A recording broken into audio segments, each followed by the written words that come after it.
Front Pembela Islam, FPI, adalah sebuah organisasi massa Islam yang berpusat di Jakarta. FPI memiliki Laskar Pembela Islam, kelompok paramiliter dari organisasi tersebut yang kontroversial karena melakukan aksi-aksi penertiban, sweeping, terhadap kegiatan-kegiatan yang dianggap maksiat atau bertentangan dengan syariat Islam terutama pada bulan Ramadan. Organisasi ini terkenal dan kontroversial karena aksi-aksinya sejak tahun 1998. Tidak jarang rangkaian aksi sweeping yang mereka lakukan berujung pada tindak kekerasan sebagaimana diberitakan oleh media massa. 1 Pada tanggal 17 Agustus tahun 1998, 24 Rabiul Akhir 1419, FPI dideklarasikan di halaman Pondok Pesantren Al-Um, Kampung Utan, Ciputat, di Jakarta Selatan. Tujuan organisasi ini adalah menjadikan wadah kerjasama antara ulama dalam menegakkan amar ma'ruf dan nahi munkar di setiap aspek kehidupan yang sudah dibentuk. 2. FPI dilatar belakangi oleh, kehadiran FPI merupakan reaksi dari permasalahan-permasalahan sosial politik yang terjadi selama ini. Di negara kita satu Front Pembela Islam, online, tersedia di http://it.wiki.front-pembela-islam. Diakses Rabu, tanggal 28 Mei tahun 2013. Indonesia. Oleh karena ketidakmampuan pemerintah negara dalam menyelesaikan segala persoalan ini, munculnya FPI ke permukaan sebagai organisasi yang mengajak masyarakat untuk kembali pada ajaran syariat yang benar berdasarkan Al-Quran dan Al-Hadits.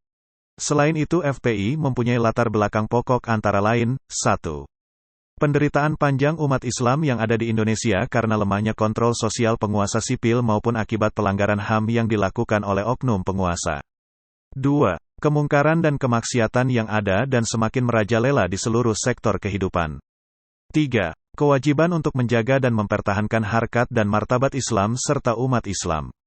Sesuai dengan latar belakang FPI, maka sudut pandangnya menjadi kerangka pikir organisasi, bahwa menegakkan amar ma'ruf nahi munkar adalah satu-satunya solusi untuk menjauhkan kezaliman dan kemunkaran. Mustahil akan sirna kezaliman dan kemunkaran dari kehidupan manusia di dunia, dan akan diterapkan syariat Islam di Indonesia, baik secara substansial maupun formalistis.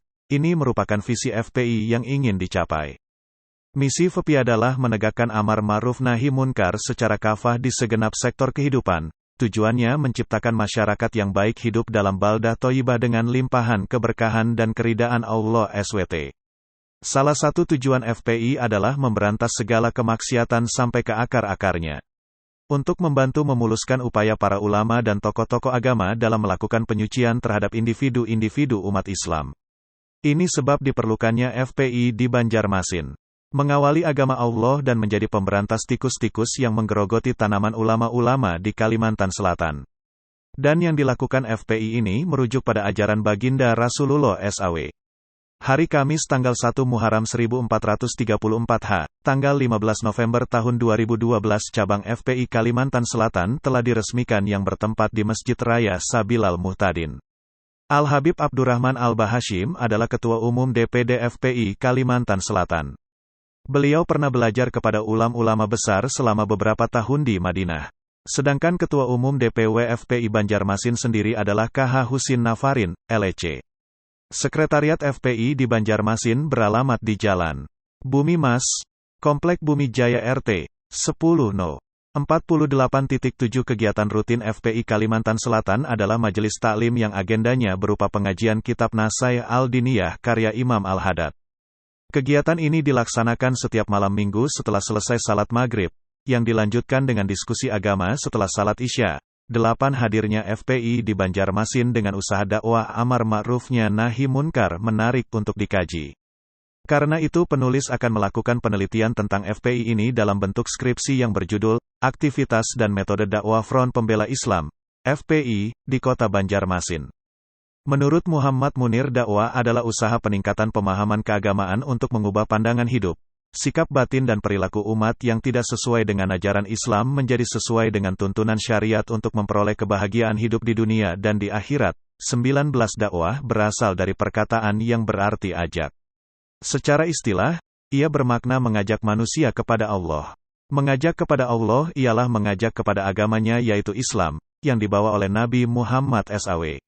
Dalam pengertian yang lebih khusus, dakwah berarti mengajak individu atau kelompok untuk berbuat sesuai dengan ketentuan-ketentuan yang telah ditetapkan oleh Allah SWT dan Rasul-Nya serta meninggalkan larangannya, amar ma'ruf dan nahi munkar. Dalam Al-Quran Surah Ali Imran ayat 104 Allah SWT berfirman, artinya, dan hendaklah ada di antara kamu segolongan umat yang menyeru kepada kebajikan, menyuruh kepada yang ma'ruf dan mencegah dari yang munkar, merekalah orang-orang yang beruntung. Kewajiban melaksanakan amar ma'ruf dan nahi munkar, keutamaannya dan celaan atas pengabaiannya amar ma'ruf adalah memerintahkan kebaikan, tidak dapat dipisahkan dari nahi munkar, mencegah kemungkaran atau perbuatan terlarang. Seperti firman Allah dalam Qs Luqman 31:17-22 artinya, hai anakku, dirikanlah salat dan suruhlah manusia mengerjakan yang baik dan cegahlah mereka dari perbuatan yang mungkar dan bersabarlah terhadap apa yang menimpa kamu. Sesungguhnya yang demikian itu termasuk hal-hal yang diwajibkan oleh Allah. Ayat yang menjelaskan wajibnya melaksanakan amar ma'ruf dan nahi munkar adalah firman Allah pada Al-Quran Surah Ali Imran ayat 104.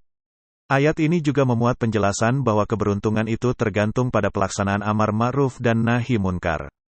Juga memuat penjelasan amar ma'ruf itu merupakan fardu kifayah, bukan fardu ain, yakni, apabila ada sebagian orang yang telah melakukannya, maka gugurlah kewajiban tersebut dari sebagian yang lain.